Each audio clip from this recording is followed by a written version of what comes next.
So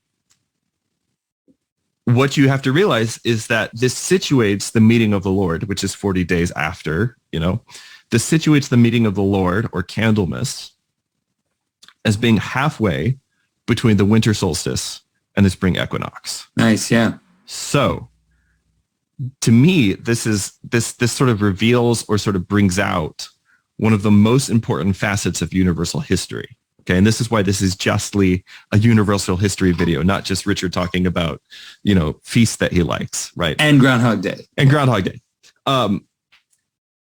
Because one of the most important elements of universal history is the way that is understanding the way that the Christian story maps onto and it fulfills the sort of old agricultural cycle of the year, which is present. It's not just pagan, it's present in both paganism and Judaism. Both paganism and Judaism have this agricultural cycle that, by the way, predates the law of Moses. When God starts telling the children of Israel, here are the feasts of the agricultural cycle, that wasn't the first time that they'd ever heard of them or celebrated them, right? He's just telling them, here's how you celebrate these in a way that shows that you're my people, right? But everyone basically has these feasts, and more or less with certain variations, pretty much every culture in the world that lives within the same kind of climate and climate cycle has the feast right around the same points in time.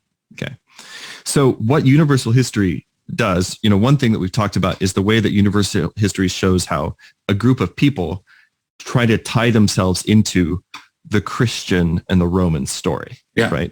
But another thing that universal history does that's kind of part of this in this broader, expansive way that I'm using the term is it shows how does my daily life tie into that story. And so sometimes people will make a big deal about the fact that, for instance, in like Celtic paganism, they had these sort of quarters of the year, and these were the days that fell exactly between each solstice and equinox, right? So there's one on this date, right? In Ireland, it was celebrated on February the 1st, which happens to also be the feast day of St. Bridget of Kildare, who's actually the patron saint of my new daughter. So there you go. It's all connected. And so people will make a big deal about this, and they'll be like, oh, this is just like, see, it's just a Christianizing of this older pagan thing. And again, to that, I have to say, one, I don't care. Like, you guys keep complaining, we'll baptize Shark Week. Like, I'm sure you've seen that meme. It's like, listen, if you guys keep complaining about this stuff, we're going to make Shark Week a Christian holiday. Like, that's right. To deal with it. But I mean, in another sense, you have to realize that this is the way that things work, right? This is the way that that reality manifests, and this is the way that we know each other and the world that we live in, and it's the way that we know God, right? Is the way that these things manifest themselves in time and the recurring cycles of the seasons, which were made by God, right?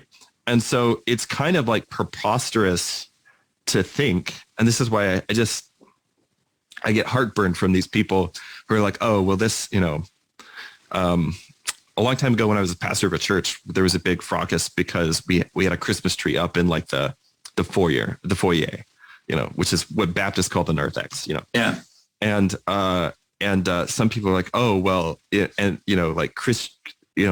a pagan holiday. And they sent me like this DVD series, you got to take the Christmas tree down because it's a pagan holiday, right? I know you know what I'm talking about, right? But the reason that stuff gives me heartburn is because it's like, you think God doesn't own the days of the year? Like, he made the year. He made the agricultural cycle. He made the solstices and the equinox, like he made these things. And so why would he not, when he manifests himself in the world, right? When he becomes incarnate taking on human nature in this full, complete, total way. But he also becomes incarnate at a particular point in time, at a particular place in history. But what the whole sort of Christian year shows is the way in which that particularity, you could say again, like the glory of the people Israel, becomes a light to the nations, right? And so Christ doesn't just fill up the 33 years that he's walking around on planet Earth, but actually fills up all of time with himself, right? So there's no other way that this stuff could manifest, right? This is a feature. It's not a bug. Exactly. Right?